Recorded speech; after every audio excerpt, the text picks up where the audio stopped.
All right, guys. Another day, another assignment. So here we have the strengths and weaknesses of both the Confederacy and the United States during the Civil War. It's pretty straightforward. Just read it. There's a chart that you need to fill out talking about Confederate strengths and weaknesses, and then Union strengths and weaknesses. If you get, or if as you're typing, you might realize that sometimes there's kind of a fine line between what's considered a Union strength and a Confederate weakness, right? They might be kind of similar. That's okay. Just fill it out to the best of your ability. And if you have any questions, like always, I'll be on Big Blue Button. So if you want to go ahead and stop me now and work on your own, that's perfectly fine. If you want me to read it to you, then just keep listening to the video and I will gladly read the passage to you now. All right, it says, who will win the Civil War? Strengths and weaknesses on both sides. On paper, the Union outweighed the Confederacy in almost every way. Nearly 21 million people lived in 23 northern states. Their industry attracted many European immigrants. The South claimed just 9 million people, including 3.5 million slaves in the Confederate States.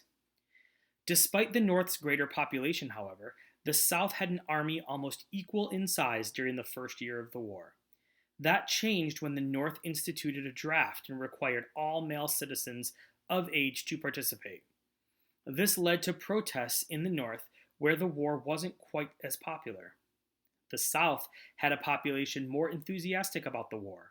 The South was able to recruit about 75% of its eligible men, while the North only recruited or drafted about half. The North had an enormous industrial advantage as well.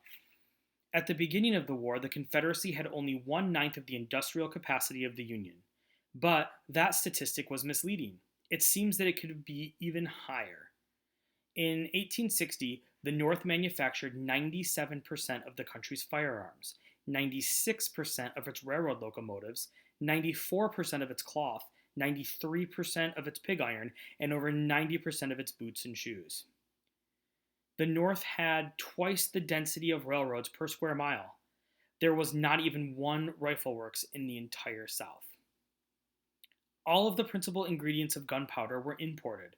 Since the North controlled the Navy, the seas were in the hands of the Union.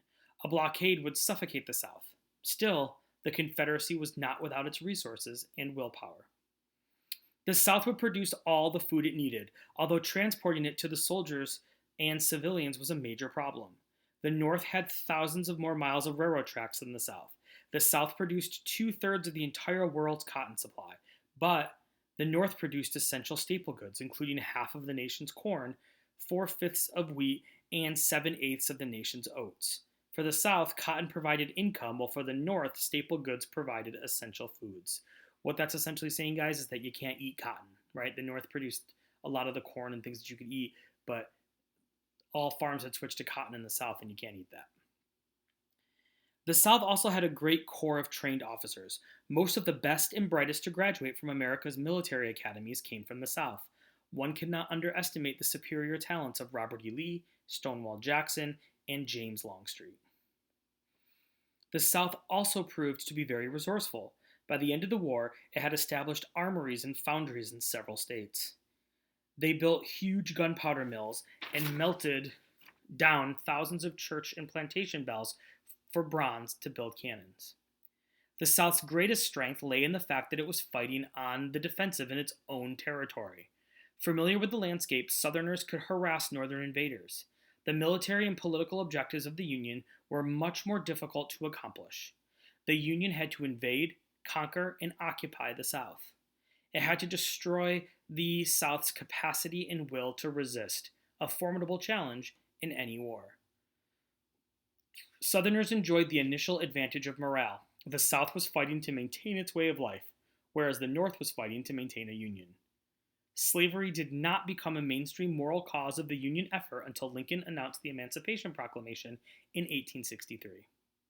When the war began, many key questions were still unanswered. What if the slave states of Maryland, Kentucky, Missouri, and Delaware joined the Confederacy?